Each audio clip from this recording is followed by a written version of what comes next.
জিনিস, আর ইসলাম শিখিয়েছে না, এটা কোনো আংশিক জিনিসের নাম। হ্যাঁ, ইসলাম ছাড়া যত ধর্ম আছে সেগুলো আংশিক। একটা ধর্ম দেখাতে পারবেন না বাস্তবে যেই ধর্মে মানুষের জন্য যা দরকার সব আছে, আংশিক আছে।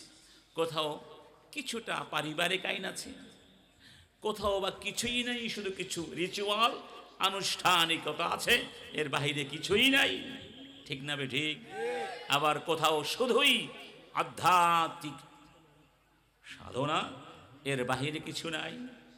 পরকালের চিন্তা, দুনিয়ার কোনো খবর নাই। ইসলামকে সেই ধর্ম না। ইসলাম হচ্ছে দ্বীনুন শামিল।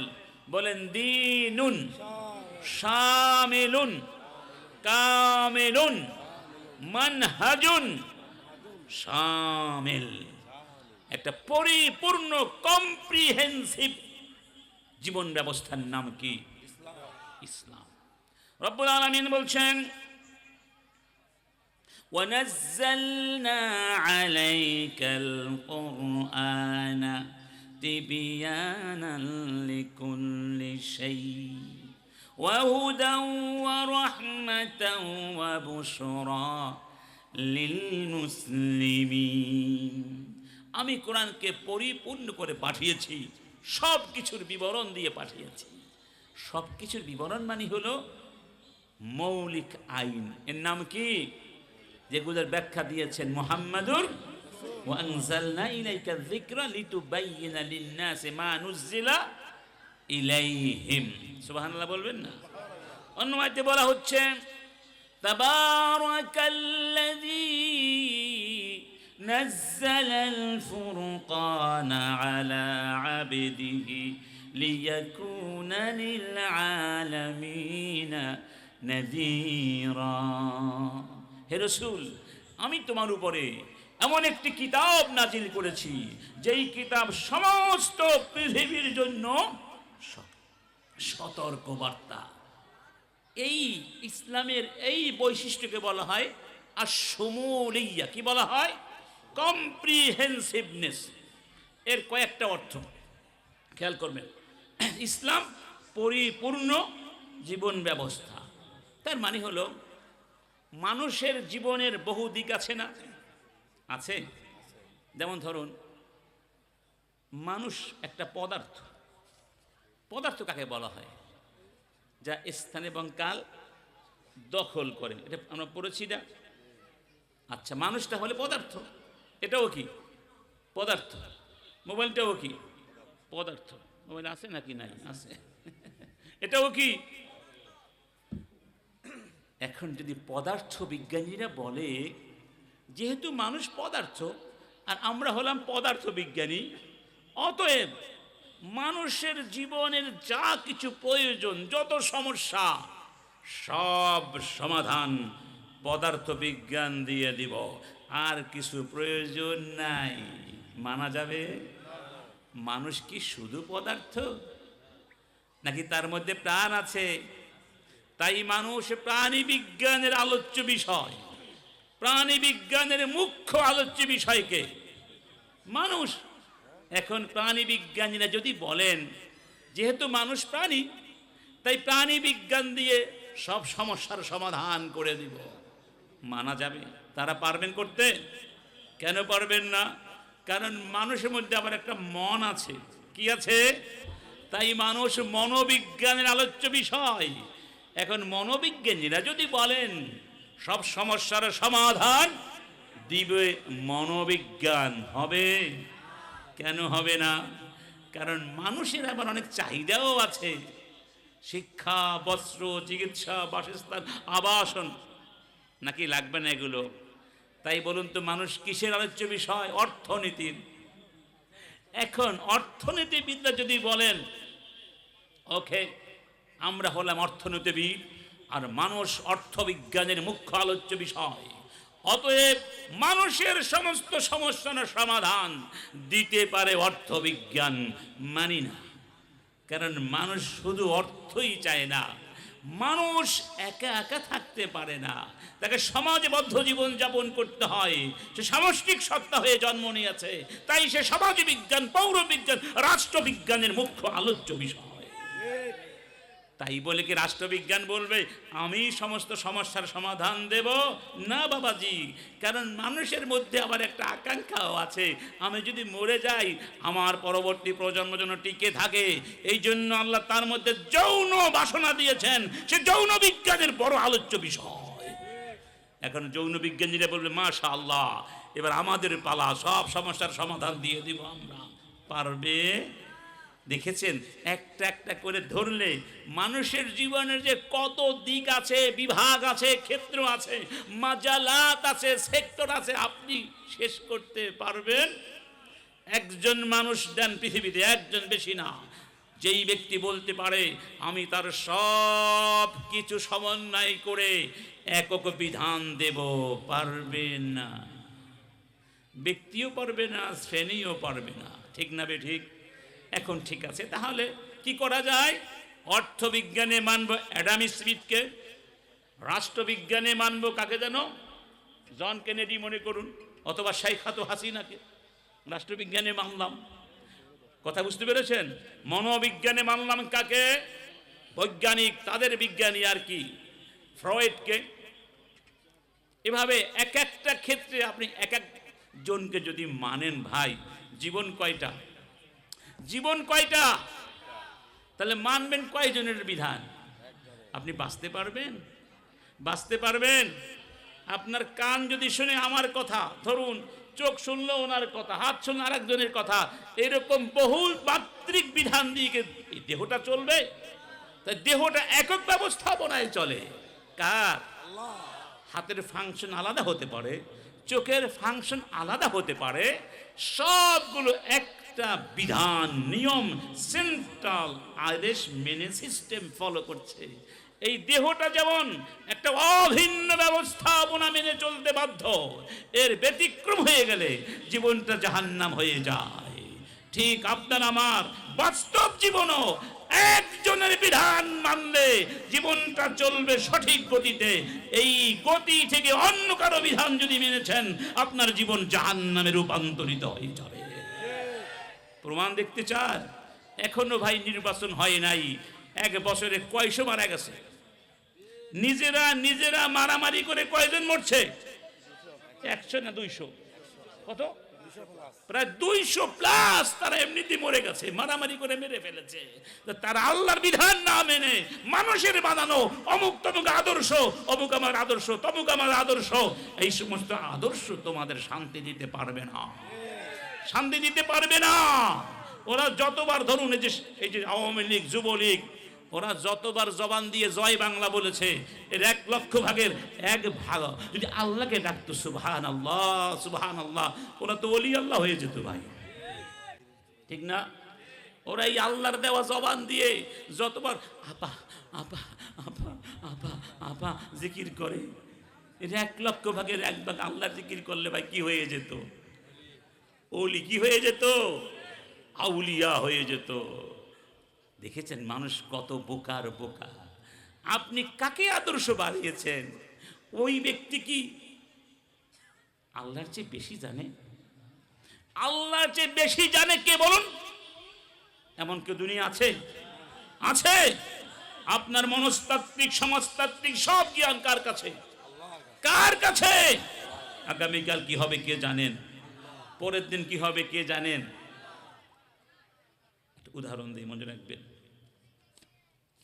ধরুন ছোট্ট একটা জিনিস না, এটা মনে করুন একটা কার্পেট, ছোট্ট কার্পেট, এর মধ্যে অনেক ছবি আছে, রং আছে, রেখা আছে, কারুকার্য আছে।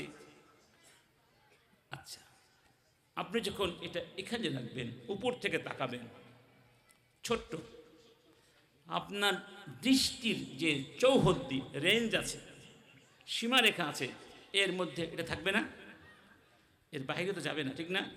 আপনি এক দৃষ্টিতে বলতে পারবেন এই ছোট্ট পরিসরের মধ্যে কোথায় কি আছে, আপনি সমান তালে বলতে পারবেন। কেন বলুন তো? কারণ আপনার দৃষ্টি এটাকে পরিবেষ্টন করে আছে। অন্তত পক্ষে এই ক্ষুদ্র পরিসরে আপনার জন্য অতীত বলে কিছু নাই, বর্তমান সবটুকু বর্তমান, ভবিষ্যৎ বলে কিছু নাই, অদৃশ্য বলে কিছু নাই, সবটুকু বর্তমান, সবটুকু। এবার বন্ধু, এই জিনিসটির মাঝখানে অথবা কোনো এক জায়গায় একটা ছোট্ট পিপিলিকা ধরে এখানে রেখে দিন। পিপিলিকা বলতে পারবে তার সামনে কি আছে, পেছনে কি আছে, ডানে কি আছে, বামে কি আছে, বলতে পারবে? কেন পারবে না ভাই? তার দৃষ্টি খুব সীমিত। তাহলে তার ক্ষেত্রে অতীত আছে, ভবিষ্যৎ, গায়েব, অদৃশ্য। আমাদের জ্ঞান এই ক্ষুদ্র পরিসরে যেভাবে পরিব্যাপ্ত, অতীত এবং ভবিষ্যৎ বলে কিছু নাই, আল্লাহর জ্ঞান এইরকম। আর আমাদের জ্ঞান আল্লাহর জ্ঞানের সামনে পিঁপড়া। কথা বুঝেন না? এই জন্য আল্লাহ জানেন আদি থেকে অনন্তকাল কি হয়েছে, হচ্ছে, হবে, ঘটেছে, ঘটছে, ঘটবে, সব তিনি সমানভাবে জানেন। সুবহানাল্লাহ বলবেন? আল্লাহর বিধান ভালো না এরশাদের বানানো বিধান ভালো? আল্লাহর বিধান ভালো নাকি অমুক তমুকের বানানো বিধান ভালো? না হয় তাদেরটা মেনেই নিলাম, তারা কি আমাকে পরকালে বাঁচাতে পারবে? বাঁচাতে পারবে? এই অধিকারটা কার ছিল আসলে?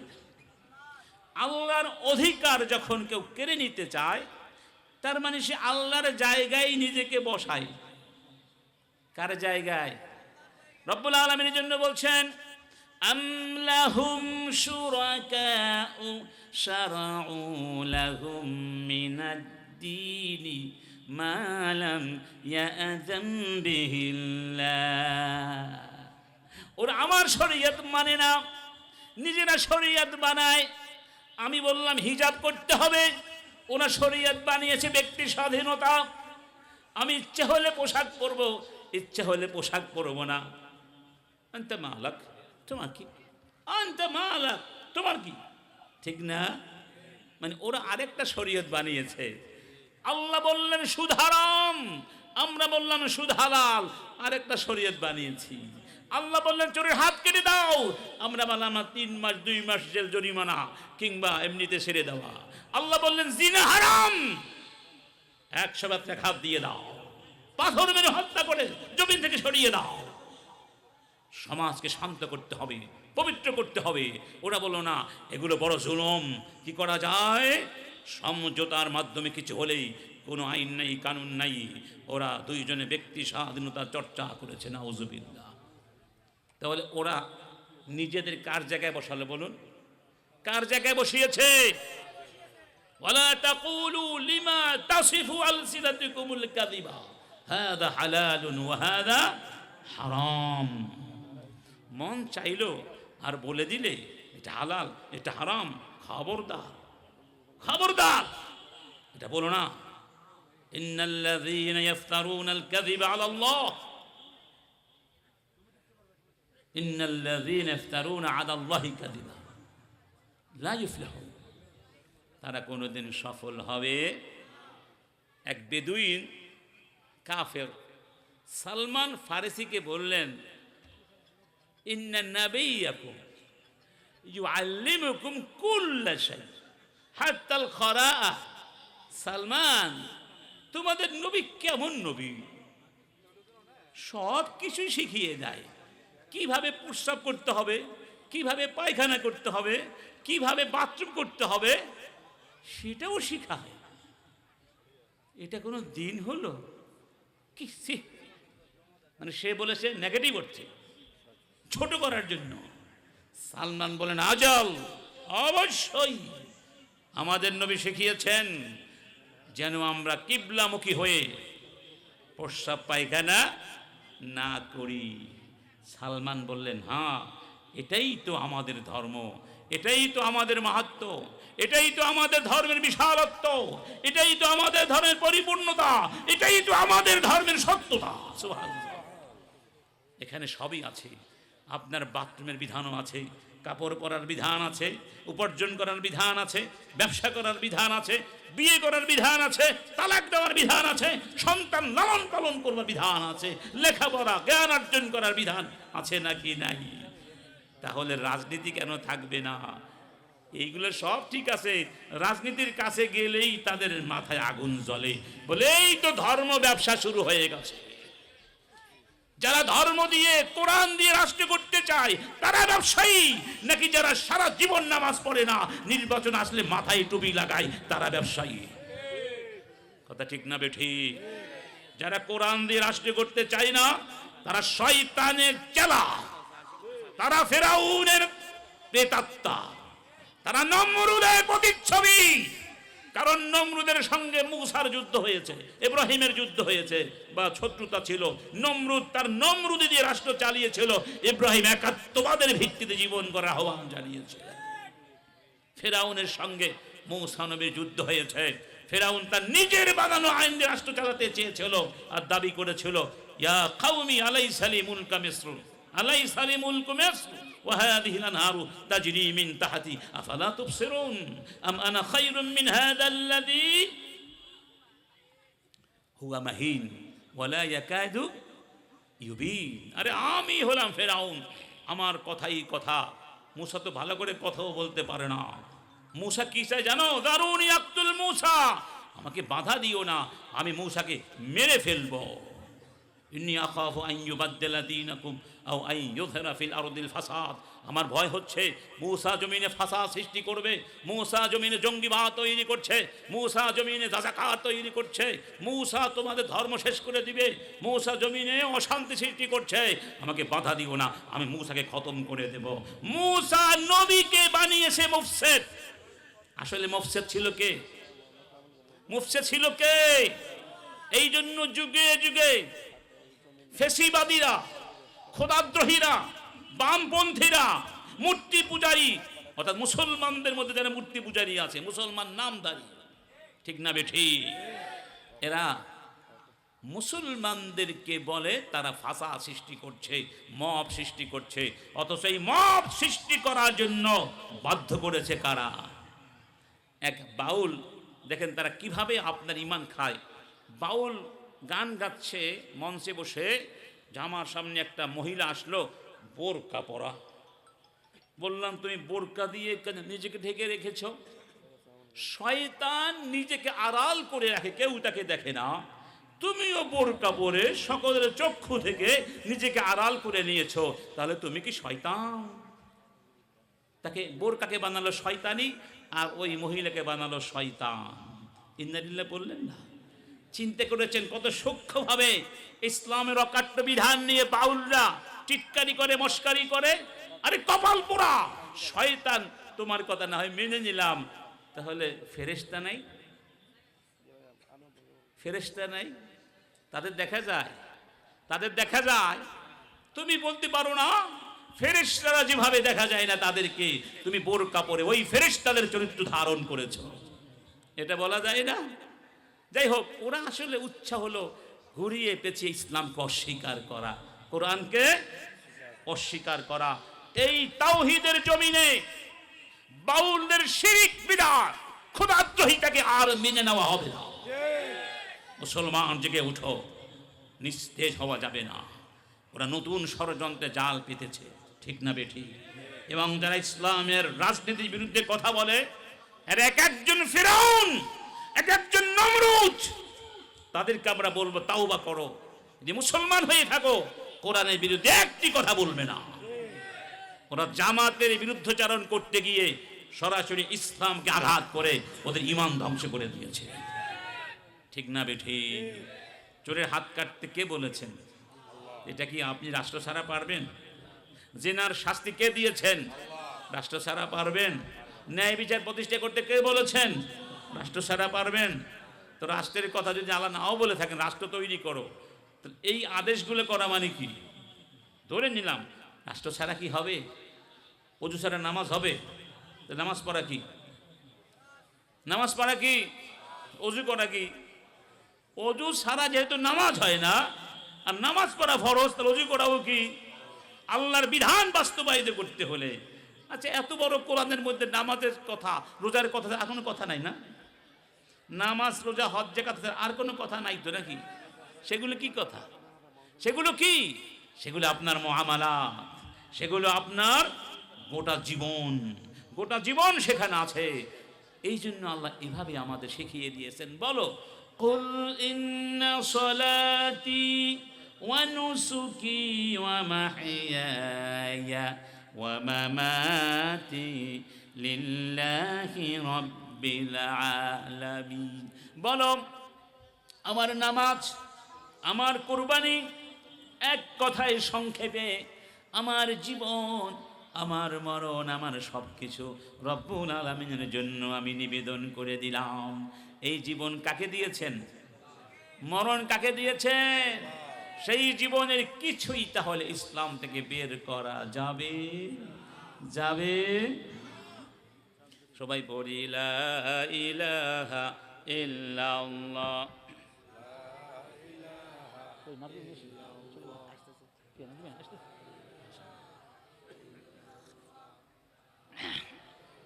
একটা ঐতিহাসিক পয়েন্ট বলে যাই।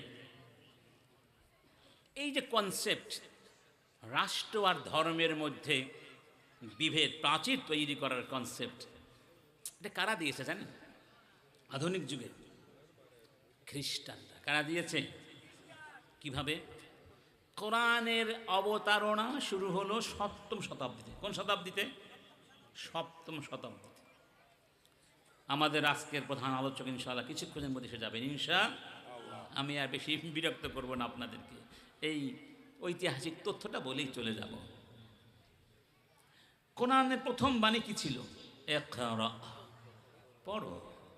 সেই সময় থেকেই উম্মাহ জ্ঞান অর্জনে আত্মনিয়োগ করলেন এবং বিজ্ঞানের প্রতিটি শাখায় প্রশাখায় মুসলিম উম্মাহ সেই সময় থেকেই নেতৃত্ব দেয়া শুরু করলেন এবং জ্ঞান বিজ্ঞানের পতাকা বহন করে দেশ থেকে দেশান্তরে চলে গেলেন। তারই ধারাবাহিকতায় মুসলিম উম্মাহ জ্ঞান বিজ্ঞান নিয়ে ইউরোপের প্রাণ কেন্দ্র স্পেনে গিয়েছিলেন। কোথায়? এমন একটা সময় যখন গোটা ইউরোপ অন্ধকারের মধ্যে নিমজ্জিত ছিল। ওই যে বলে না মধ্যযুগ, মধ্যযুগ, এটা ইউরোপের জন্য মধ্যযুগ, ইউরোপের জন্য কলঙ্কের যুগ। তাদের শিক্ষা দীক্ষা ছিল না, তারা গির্জার পাদ্রীদের নির্যাতনে অতিষ্ঠ হয়ে পড়েছিল। গির্জার পাদ্রীরা আল্লাহর কিতাব তাওরাতের ভেতরে, ইনজিলের ভেতরে মন গড়া পরিবর্তন করছিল, যা খুশি তা ঢুকিয়ে দিয়ে আল্লাহর নামে চালিয়ে দিয়েছিল, উদ্দেশ্য নিজেদের পকেট ভর্তি করা। কথা বুঝতে পেরেছেন? তাই তারা স্বাধীন জ্ঞান চর্চার পথ বন্ধ করে দিয়েছিল। কেউ জ্ঞান বিজ্ঞান চর্চা করতে পারবে না মুক্তভাবে। ওই সময়কার কথা বলছি। অর্থনৈতিকভাবে তারা ছিল দরিদ্র। তারা ঘুমতো গরু ঘোড়া রাস্তা বলে, ঘোড়ার পা আর তাদের পা একসাথে থাকতো। এইরকম অজ্ঞ, মূর্খ, দারিদ্র ক্লিষ্ট, অশিক্ষিত একটা জাতি ছিল আজকের ইউরোপ। সেই সময় মুসলমানরা সভ্যতার পতাকা নিয়ে স্পেনে গিয়ে জ্ঞানের আলো ছড়িয়েছিলেন। তখন তারা মুসলমানদের কাছে শেখার জন্য ইউরোপ থেকে স্পেনে তারা পাড়ি জমিয়েছিল। তাদের শিক্ষক ছিলেন মুসলমানরা, তারা ছিল ছাত্র। সেই মুসলিম শিক্ষকদের কাছে শিখে এসে নিজেদের দেশে গিয়ে অন্যদেরকে তারা শিক্ষিত করে, যখন শিক্ষিত লোকদের সংখ্যা বৃদ্ধি পেল, তারা নিজেদেরকে আলোকিত মানুষ দাবি করলো এবং তারা সরাসরি গির্জার বিরুদ্ধে যুদ্ধ ঘোষণা করেছিল। কারণ গির্জা তাদেরকে বিভ্রান্ত করেছিল, নির্যাতন করেছিল। আল্লাহর কোনো দোষ ছিল না, ধর্মের কোনো দোষ ছিল না, দোষ ছিল গির্জার পাদ্রীদের। সেই গির্জার পাদ্রীদের অপকর্মের বিরুদ্ধে যুদ্ধ করতে গিয়ে তারা বলল, আল্লাহ মানি না, গির্জা মানি না, ধর্ম মানি না। বুঝতে পেরেছেন? এখন প্রশ্ন হলো, তারা শিখল মুসলমানদের কাছে, হয়ে গেল নাস্তিক। কারণটা কি? এখানে অধ্যাপক গোলাম আজম সাহেবের একটা বইতে আমি পড়েছি, অসাধারণ কথা তিনি লিখেছেন এই জায়গায়, এই পয়েন্টে, যে ওই সময় যারা শিক্ষকতা করতে স্পেনে, তারা শুধু ইউরোপের সাগ্রেদদেরকে বস্তু বিজ্ঞান শিখিয়েছে, তাফসির শিখান নাই, আকীদা শিখান নাই, প্রাণী বিজ্ঞান, জীববিজ্ঞান, অর্থবিজ্ঞান, চিকিৎসা বিজ্ঞান, এই জ্ঞানগুলো শিখিয়েছে। সেখানে কোনো ইসলামিক কোর্স ছিল না। কেন ছিল না? সপ্তম থেকে দ্বাদশ শতাব্দী পর্যন্ত মুসলিম উম্মাহ জ্ঞান বিজ্ঞানের স্বাতন্ত্র ধরে রেখেছিলেন, নিত্য নতুন আবিষ্কার করেছিলেন, জ্ঞানের নিত্য নতুন দিগন্ত উন্মোচন করেছিলেন। এরপরে তাদের পরবর্তী প্রজন্ম নতুন কিছু করতে পারে নাই। বাপ দাদাকে রেখে দেওয়া জ্ঞান সম্পদ নির্ভর করে তারা জীবনযাপন করে বিলাসিতায় গা ভাসিয়ে দিয়েছিল। যখন তারা দেখলো আমাদের সম্পদের অভাব নাই, প্রাচুর্যের অভাব নাই, ক্ষমতার অভাব নাই, বিশাল সাম্রাজ্য, এত কষ্ট করে লাভ কি? ওই সময় ইউরোপের ছাত্ররা তাদের কাছে গিয়ে জ্ঞান শিখেছিল, বিজ্ঞান শিখেছিল।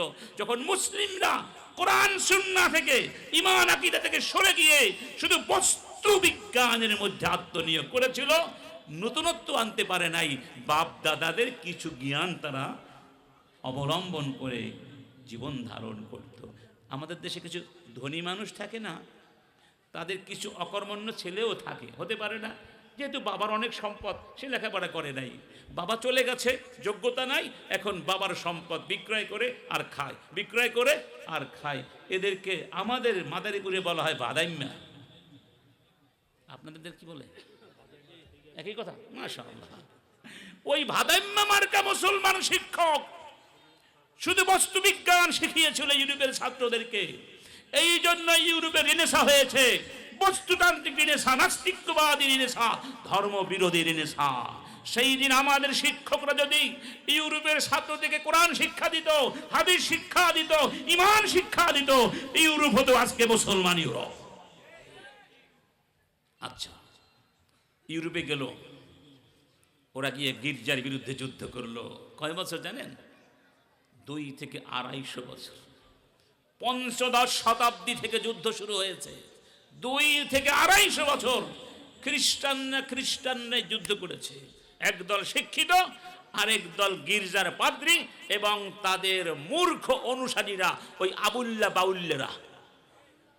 আবুল্লা বাউল্লা মূর্খ।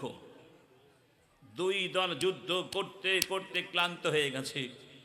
তখন শিক্ষিত মানুষগুলো বুঝতে পারলো এই অশিক্ষিতর সাথে যুদ্ধ করে আমরা কেন পারছি না?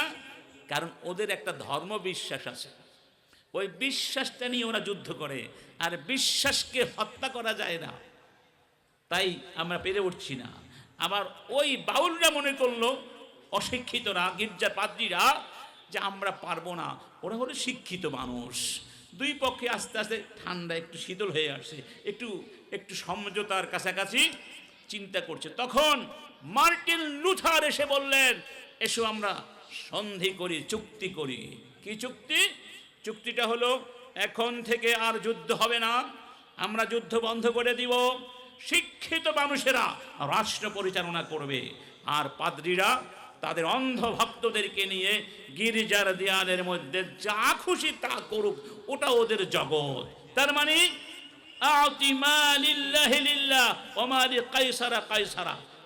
মানে রাষ্ট্র আর গির্জা, ধর্ম আর রাষ্ট্র একসাথে চলবে না, আলাদা হয়ে গেল। সেই দিন থেকে ধর্মনিরপেক্ষতাবাদের এই নব সংস্করণ ইউরোপে প্রথম জন্ম নিয়েছিল। সেটা তুরস্ক হয়ে আস্তে আস্তে সংক্রামক ব্যাধির মতো আমাদের তথাকথিত অশিক্ষিত কিংবা জ্ঞান পাপীদের মাঝে এটা এসে সংক্রামিত হলো। তাহলে এটা কি মুসলমানদের আবিষ্কার না কাফেরদের আবিষ্কার? ওখানে এটা দরকার ছিল, কারণ গির্জার পাদ্রীরা দিনকে বিকৃত করেছে। আমাদের কোরআনকে একটা শব্দ বিকৃত করার ক্ষমতা কারো নাই। যেমন ধরুন, এই আবুল আল্লাহর নামে 4টা কথা বলেছে, যে আল্লাহ এগুলো কোরআনে বলেছেন, এক একটা কথার মধ্যে কন্ট্রাডিকশন আছে, একটা কথাও কোরআনে নাই, সব তার বানোয়াট কথা ধরা পড়ে গেছে। কোরআনের বিরুদ্ধে বলবেন, স্পষ্ট ধরা পড়ে যাবেন, কারণ কোরআন বিকৃত করার ক্ষমতা পৃথিবীর কারো। আমার বন্ধুগণ, মার্টিন লুথার বললেন শিক্ষিত মানুষগুলো রাষ্ট্র চালাবেন আর এই গির্জার পাদ্রীগুলো গির্জা চালাবে। তবে তবে রাষ্ট্র যারা চালাবেন তাদেরকে শপথ করাবেন গির্জার পাদ্রীরা, মানে তাদের নির্বাহী ক্ষমতা নাই, একটা সম্মান তাদেরকে দিয়ে দেওয়া হলো। এই সম্মান পেয়ে তারা খুশি হয়ে গেল পাদ্রীরা, যে সবেই তো চলে গেল, সম্মানটা তো আছে। আর শিক্ষিত লোকেরাও খুশি হয়ে গেল। এই জন্য যেই সাপের বিষ দাঁত নাই সেই সাপকে ভয় করার কোনো কারণ। ধর্মকে পাদ্রীদেরকে বানিয়ে ফেললো বিষ দাঁত শূন্য, আর রাষ্ট্রকে তারা বানালো ধর্ম শূন্য। এটাকে বলা হয় ফসলুদ্দিন আনিদ দাউলা। ফসলুন মানে আলাদা করে ফেলা, দিনকে দাউলা রাষ্ট্র থেকে আলাদা করে ফেলা, এর নাম ধর্মনিরপেক্ষতাবাদ। এবার আপনারা বলুন, এই ধর্মনিরপেক্ষবাদ যদি মেনে নেওয়া হয় তাহলে কোরআনের কিছু মানা হবে, কিছু অস্বীকার করা হবে। কোরআনের কিছু মানলেন, কিছু অস্বীকার করলেন, আপনি কি মুসলমান থাকতে পারবেন? পারবেন? আমি একটা কাহিনী ওই দিনে বলেছি, আমার ছোট্ট বাচ্চাটার কাহিনী। নামাজ না পড়ে ঘুমিয়ে গেছে, আমি জাগালাম, বাবা নামাজটা পড়ে ঘুমাও। আমি উঁচু করতে গেলাম, এসে দেখি পাগলায় বিছানায় বসে নামাজ পড়ে ঘুমিয়ে পড়েছে। নামাজও শেষ। কি ব্যাপার, তুমি তো একটু আগে বাথরুমে গিয়েছিলে, নামাজ পড়লে কিভাবে? অজু করেছো? বলে কি আমার অজু একটু একটু আছে। অজু একটু একটু তার মানে যে আমি তো একটু একটু প্রস্রাব করেছি, বেশি করি নাই। তার মানে অজু একটু একটু, একটু একটু অজু থাকে ভাই? বলেন না কথা। অজু কি একটু একটু থাকে? না থাকলে পুরোটা থাকে, না থাকলে। কোরআনকে একটু একটু বিশ্বাস করার সুযোগ নাই। কোরআনকে যারা একটু একটু বিশ্বাস করে, আল্লাহ পাক সেই ব্যাপারে তো কথা বলেছেন। আফাতুমিনুনা বিবাদিল কিতাবি ওয়া তাকফুরুনা বিবাদ। তোমরা কি কিছু মানবে, কিছু মানবে না? যদি শুধু নামাজের নাম ইসলাম হতো, নবীজি রাষ্ট্র কেন গঠন করলেন? নবীর সঙ্গে আবু জাহেলদের কেন যুদ্ধ হলো? এই জন্যই তো যুদ্ধ হয়েছিল। আবু জাহেলরা, ফেরাউনেরা, মক্কার কুরাইশরা বুঝতে পেরেছিল মুহাম্মদ যেই কালেমার কথা বলেন, যেই কোরআনের কথা বলেন, এই কোরআন শুধু আধ্যাত্মিকতাই শিক্ষা দেয় না। এই কোরআন শুধু ব্যক্তি জীবনের মধ্যেই সীমাবদ্ধ থাকে না। ওই কালেমা একটা বিপ্লবের নাম, এই কোরআন একটা বিপ্লবী শক্তির নাম। এই কোরআন কালেমা যদি সমাজে প্রতিষ্ঠিত হয়ে যায়, আমাদের এতদিনের গড়া রাজপ্রাসাদ ভেঙে খান খান হয়ে যাবে, ঠিক আশাইখতে হাসিনার মতোই। এই জন্য কোরআনের রাজনীতিকে তারাই ভয় পায় যারা মদখোর। কোরআন ইসলামের বিরুদ্ধে অবস্থান নিয়েছ, তোমরা ইসলামের বিরুদ্ধে অবস্থান নিয়েছ, কোরআনের বিরুদ্ধে অবস্থান নিয়েছ। যে ফজু পাগলা বলল নারীরা তোমরা আলেমদেরকে বিয়ে করবে না, সেই ফজু পাগলাকে সংসদের নমিনেশন দিয়ে এদেশের কোটি কোটি মানুষের মনে কষ্ট দিয়েছ। আবুল ফাউল আল্লাহকে গালি দিয়েছে, তাকে নিন্দা না করে তুমি তাওহীদি জনগণকে ধর্মান্ধ বলেছ। তোমরা কোরআনের বিরুদ্ধে অবস্থান নিয়েছ। কোরআনের বিরুদ্ধে অবস্থান নিলে তুমি কোন ফকরুল মকরুল, তোমাকে আমরা চিনি না। আমরা কোরআন ছাড়া অন্য কিছু চিনি না। খবরদার, এই জমিনে কোরআনের বিরুদ্ধে কোনো কথা বলবি না, বলবি না। কোরআন নিয়ে রাজনীতি করো, অসুবিধা নাই। তোমার রাজনৈতিক ভিন্নতা থাকতে পারে ইজতিহাদের ক্ষেত্রে, কিন্তু মৌলিক প্রশ্নে ইখতিলাফ করার কোনো সুযোগ। মুসলমান কোরআন বিরোধী রাজনীতি করতে পারে না, সোজা কথা।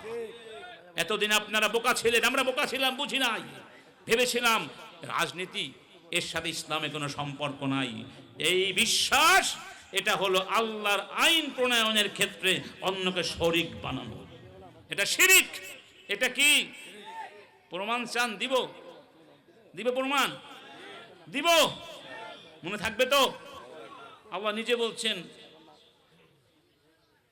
ইত্তাখাযু আহবারহুম ওয়া রুহবানহুম আরবাবাম মিন দুনিল্লাহ। ওরা ইহুদিরা, খ্রিস্টানরা আমি আল্লাহকে বাদ দিয়ে, খেয়াল করুন, আমি আল্লাহকে বাদ দিয়ে ওদের পাদ্রীদেরকে রব বানিয়েছে। রব, আলহামদুলিল্লাহ চলে এসেছে। তো একজন জিজ্ঞেস করলে, আমরা তো খ্রিস্টান না, তাদের পূজা করি না। রাসূল কারীম বললেন, আল্লাহ যে হালাল করেছেন তোমাদের পাদ্রীরা হারাম করেছে, তোমরা মেনে নিয়েছো, এই জন্য তোমরা মুশরিক হয়ে গিয়েছো।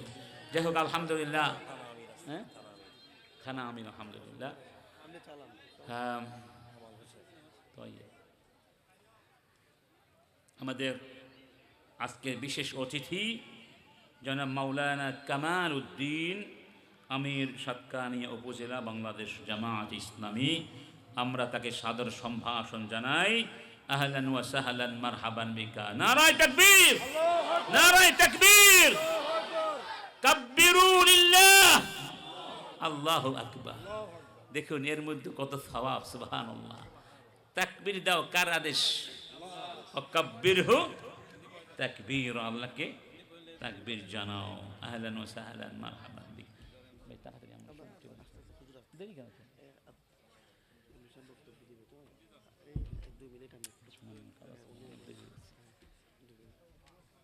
ভাই কেমন আছেন? আসসালামু আলাইকুম। আহলান ওয়া সাহলান মারহাবান বিকুম। আপনাদের কষ্ট হচ্ছে ভাই? কেমন যেন কষ্ট হচ্ছে মনে হয়। আমি কষ্ট দিতে চাচ্ছি না আপনাদেরকে। খেয়াল করুন, আল্লাহ বলছেন খ্রিস্টানরা আমাকে রব মানে না। রব মানে কাদেরকে? তাদের আলেমদেরকে, যাদেরকে বলা হয় পাদ্রী, রহবান, আহবার, পুরোহিত। তো একজন জিজ্ঞেস করলেন রাসূলকে, ইয়া রাসূলুল্লাহ, খ্রিস্টানরা তো পাদ্রীদের সামনে সিজদা করে না, তারা তো পাদ্রীদের ইবাদত করে না, পাদ্রীদের পূজা করে না, তাহলে কেন আল্লাহ বললেন ওরা আমাকে বাদ দিয়ে পাদ্রীদেরকে খোদা রব বানিয়ে ফেলেছে? কারণটা কি? এরকম প্রশ্ন আসা স্বাভাবিক না? তখন রাসূল কি বললেন?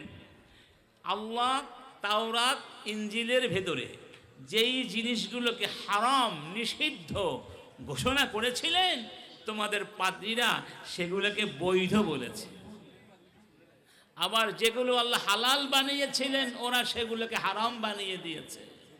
আর তোমরা আল্লাহর বিধান না মেনে পাদ্রীদের এই বিকৃত বিধানকে মেনে নিয়েছো। এজন্য আল্লাহ বলছেন ওরা আমাকে রব মানে না, ওরা ওদের পাদ্রীদেরকে রব, খোদা মেনে নিয়েছে, অর্থাৎ ওরা মুশরিক হয়ে গিয়েছে। অতএব সেই বিধান কি আমাদের জন্য প্রযোজ্য হবে না? হবে না। আল্লাহ সুদ হালাল না হারাম করেছেন? সুদ যে হারাম এটা পৃথিবীর কে না জানে? মুসলমান বাচ্চাও জানে। আমাদের আইনে সুদ হালাল না হারাম? আল্লাহ বানিয়েছিলেন হারাম, তোমরা বানিয়েছো হালাল।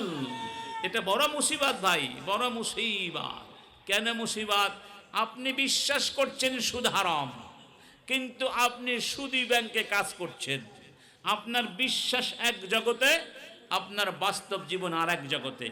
যেই জাতির বিশ্বাসের সাথে কাজের মিল নাই, ওই জাতি কোনোদিন মাথা উঁচু করে দাঁড়াতে পারে না। অতএব আমরা আল্লাহর জমিনে আল্লাহর বিধান বাস্তবায়ন করতে চাই। কারা কারা রাজি আছেন? আল্লাহর জমিনে কোরআন চলবে, মানুষের বানানো আইন চলতে দেওয়া হবে না।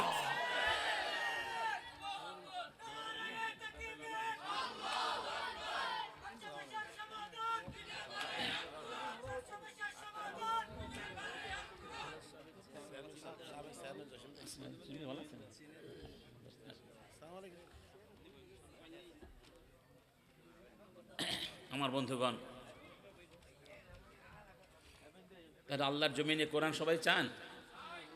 এটাকেই বলা হয়েছে আন আকিমুদ্দিন। কি বলা হয়েছে? কে বলেছেন? কে বলেছেন? শারা'a লাকুম মিনাদ-দীনি মা ওয়াসসা বিহি নূহা ওয়াল্লাযী আওহাইনা ইলাইকা وما وصينا به إبراهيم وموسى وعيسى أن أقيموا الدين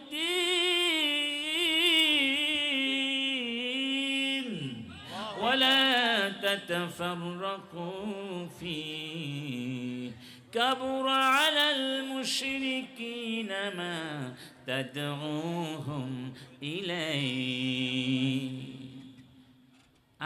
আল্লাহ বলছেন নূহ আলাইহিস সালাম, ইব্রাহিম, মূসা, ঈসা, হে নবী তোমাদের সবাইকে এই আদেশটি আমি করেছি। সব নবীকে এই আদেশ আল্লাহ দিয়েছেন। সে আদেশটি কি? আন আকিমুদ্দিন, আমার জমিনে আমার দ্বীনকে প্রতিষ্ঠিত করো। কি করো? দ্বীনকে প্রতিষ্ঠিত করো। মাশাআল্লাহ। অতএব সেই দ্বীন প্রতিষ্ঠা করা মানে হলো ব্যক্তি জীবন থেকে রাষ্ট্র জীবন পর্যন্ত ইসলামের এই ব্যাপকতা, পরিপূর্ণতা সব জায়গায় প্রতিষ্ঠিত করা। ইনশাআল্লাহ এই ব্যাপারে তোমরা পরস্পর মতভেদ করো না, খবরদার এই ব্যাপারে ঐক্যবদ্ধ থাকো, দ্বীনকে বিজয়ী করে দাও। রাসূলকে জমিনে পাঠানো হয়েছিল দ্বীনকে বিজয়ী করার জন্য। 90% মুসলমানের দেশে ইসলাম বিজয়ী হবে না কেন? জবাব চাই। ইসলাম কেন বিজয়ী হবে না? কেন ওদের কাছে গিয়ে বলতে হবে কাদিয়ানীদেরকে মুসলিম ঘোষণা করো? কেন ওদের কাছে দাবি করতে হবে আবুল ফাউলকে শাসি দাও? কেন মুসলমানরা তোমরা ওই সিংহাসনে গিয়ে বসতে পারো না? 2টা টাকার জন্য ওই টাকা দিয়ে ভোটগুলো কিনে নেয়, ওই টাকা দিয়ে কপাল কিনে নেয়। টাকার কাছে আর বিক্রি হব না। রাজি আছেন? কারা কারা টাকার কাছে বিক্রি হতে রাজি আছেন? আলহামদুলিল্লাহ। সবাই আলহামদুলিল্লাহ। অনেক ধন্যবাদ এতক্ষণ ধরে আপনারা বসে আছেন। ইনশাআল্লাহ এখন আমাদের আজকের সম্মানিত অতিথিবৃন্দ আলোচনা পেশ করবেন। আমি এখানে শেষ করছি। ওয়া আখিরু দাওয়ানা আনিল হামদুলিল্লাহি রাব্বিল আলামিন। আসসালামু আলাইকুম ওয়া রাহমাতুল্লাহি ওয়া বারাকাতুহু। আহারে সালামের জবাব নাই। আহারে এত ওয়াজ করলাম কাদের জন্য?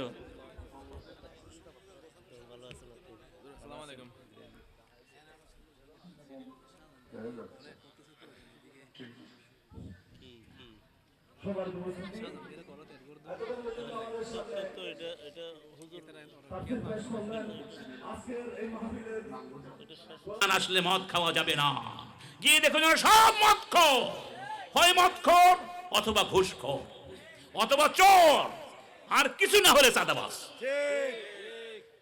বাংলাদেশ চাঁদাবাজদের হাতে কারা কারা তুলে দিতে চান? হাত জাগান।